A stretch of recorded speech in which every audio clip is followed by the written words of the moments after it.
Salam əziz izləyicilər, bu gün sizinlə biologiya 7-ci sinif yeni nəşr testləri ilə davam edirik. Keçək suallara.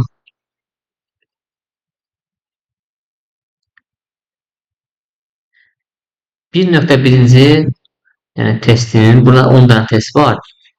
Bu testlərin hər birini izah edəcəyəm. Başlayaq sualların izahına. Birinci sual. Euler Venn diaqramına uyğun bəndləri müəyyən edin. Bir də ki, bitkilər verib, 2 də heyvanlar verib, 3 hissə isə ortaq nöqtədir, yəni bitkilər və heyvanlar üçün ümumi olan nöqtədir, yəni yerdir. Bir də əsasən hərəkət məhdudiyyəti müşahidə olunur. Hərəkət məhdudiyyəti müşahidə olunan bitkilərdə bu bitkilərə aiddir. 1. Sonra xüsusi hərəkət orqanları ilə hərəkət edir. Xüsusi hərəkət orqanları ilə hərəkət edir. Bu heyvanlara aiddir. 2. Günəş enerjisindən karbon qazı və sudan istifadə edərək qidalanma matları hazırlayır. Qida matları hazırlayır. Bitkilərə aiddir. 3. Tənəffüs və çoxalma qabiliyyətinə malikdir. Hər ikisi orqanizmə aiddir. 4. 5, 6 da var aşağıda. Maddelər və enerji maddəsi edir. Hər ikisinə aiddir. 5-i yazıram 3-ə. Əsasən hansı üzvü maddələrdən istifadə edirlər? Bu da heyvanlara xas xüsusiyyətdir. Yəni 6. Yəni 1-ə uyğun gələcək 1 və 3, 2-yə uyğun gələcək 2 və 6, 3-ə uyğun gələcək 4 və 5. Görək hansı cavabdadır o, hansı variantdadır? B variantında. Növbəti sual.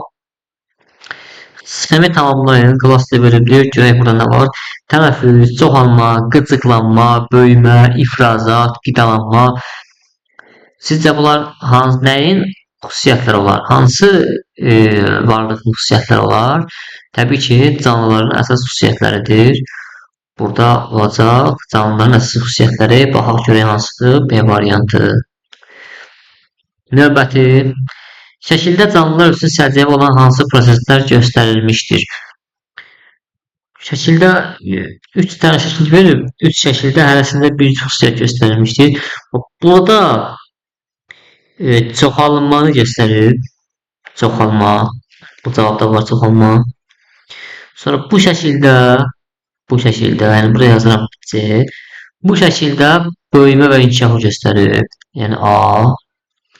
Burada isə tənəffüs göstərir. Tənəffüs də burada E variantında var, yəni E.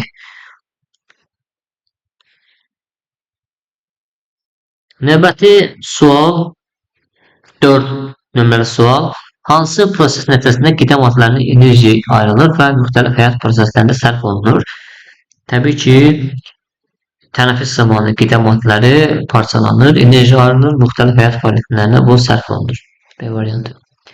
Şəkildə göstərilən proses bitki dibçək bitkisidir, müxtəlif vəziyyətlər olub, yəni belə deyək də, əvvəlcə dik şablü, sonra üfüqi vəziyyət, nəhayət digər sonuncu bitki isə yəni dayağı dırmaşan vəziyyətdə olub. Bu da bitkilərin canlı varlıqların, yəni bitkilərin yerlərinin vəziyyətini, yəni yerlərin dəyişməsini xarakterizə edir. Yəni A variantı. 6-cı sual. Heyvanlarda fərqli olaraq əsasən bitkilərdə aid olan xüsusiyyətlər müəyyən edin. Tənəffüs prosesində oksigendən istifadə etmək. Bu hər ikisinə aiddir. Götürməyəcək. Tənəffüs prosesində karbon istifadə etmək. Tənəffüs prosesində karbon qazından heç bir canlı istifadə etmir. Qidalanma prosesi su və karbon qazından istifadə etmək. Bəli, bu bitkilərə xas olan xüsusiyyətdir. Fotosintez zamanı su və karbon qazından istifadə edərək üzv maddə hazırlayırlar. Yəni 3. Qidalanma prosesində günəş enerjisindən istifadə edirlər. Bəli, dediyim kimi fotosintez zamanı günəş enerjisindən istifadə olunaraq üzv maddə hazırlayırlar. Maddələr və enerji maddəsi getməsi, yəni həm bitki, həm heyvana xasdır. Dayağın ətrafında sarılma aktiv olmayan hərəkət. Bu da heyvanlara xas deyil, yalnız bitkilərə xasdır. Yəni 6. 3, 4, 6 olacaq cavab. 7-ci sual. Qızılgül, delfin, kələm, dovşan, alma, qağayı. Bu orqanizmlərin neçəsi günəş enerjisindən, karbon qazından və sudan istifadə edərək qida maddələri hazırlayır. Yəni bitkiləri seçəcəyik burada.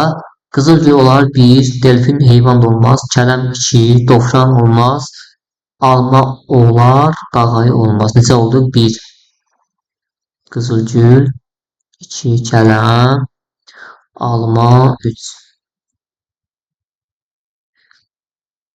3 dənəsi. Yəni 3-ü prosesdə iştirak edir. 8-ci sual. Uyğunluğu məqnətin qidalanma və çoxalma görə hansına uyğun gəlir? Bu proses zamanı ayrılan enerjinin bir qismi bədəndə yeni toxuma və hüceyrələrin yaranmasına sərf olunur. Bu proses zamanı ayrılan enerjinin bir qismi bədəndə yeni toxum və hüceyrələrin yaranmasına sərf olunur. Bu çoxalmaya aiddir. 2-yə A yazıram. Qabağına yazıram birbaşa. Ayrılan enerji bədən temperaturunun sabit qalması üçün istifadə olunur. Bu qidalanmadır. B. Sonra qidalı maddələrin daha sadə fərqli qədər parçalanması zamanı enerji ayrılır. Təbii ki, bu da qidalanmadır. C. Sonra özünə bənzər nəsil tərəfinə qabiliyyəti təbii ki, çoxalma. D. Bunun nəticəsində yer üzərində həyat davam edir. Bu da çoxalma zamanı müşahidə olunur. Yəni E. Yəni 1-ə uyğun gəldi B, C, 2-yə uyğun gəlir A, D və Y. Növbəti sual 8 nömrəli, 9 nömrəli sualdır ki, qıcıqlanma nədir? Qıcıqlanma əsasən heyvan canlı orqanizmlərdə, yəni heyvanlarda müşahidə olunur. Heyvan orqanizmlərdə müşahidə olunur. Qıcıqlanma zamanı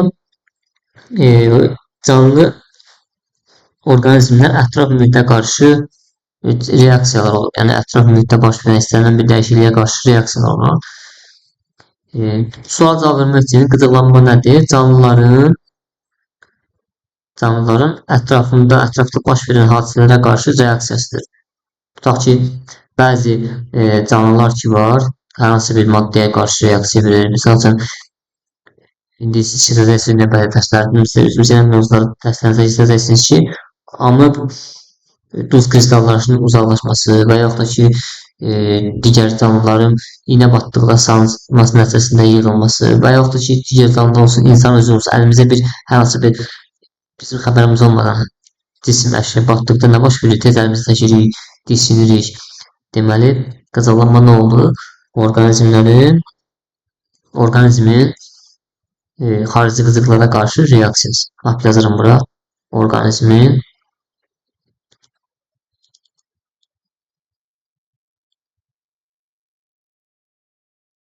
xarici qıcıqlara qarşı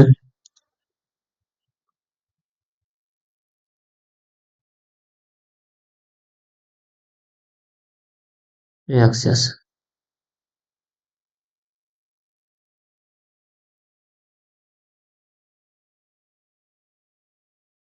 Növbəti sual. Bitkilərin qidalanma prosesini heyvanların qidalanma prosesindən fərqləndirən mühüm fərqi yazın. Bilirik ki, bitkilər avtotrof yolla qidalanır, heyvanlar isə heterotrof yolla qidalanır. Yazıram bura bitki, yazıram heyvan. Bitkilər avtotrof, heyvanlar isə heterotrof.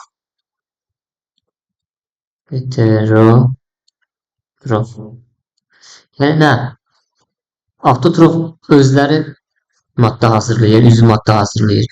Misal üçün fotosintez, karbon qazından və sudan istifadə edərək onlar özləri üçün üzvü maddə, yəni şəkər, glukoza hazırlayırlar. Heterotrof isə hazır maddədən, hazır qida maddəsindən, üzvü maddələrdən istifadə edərək yaranırlar, heyvanlar. Ən böyük fərq bundan ibarətdir. Növbəti 1.2-də görüşənə qədər sağ olun.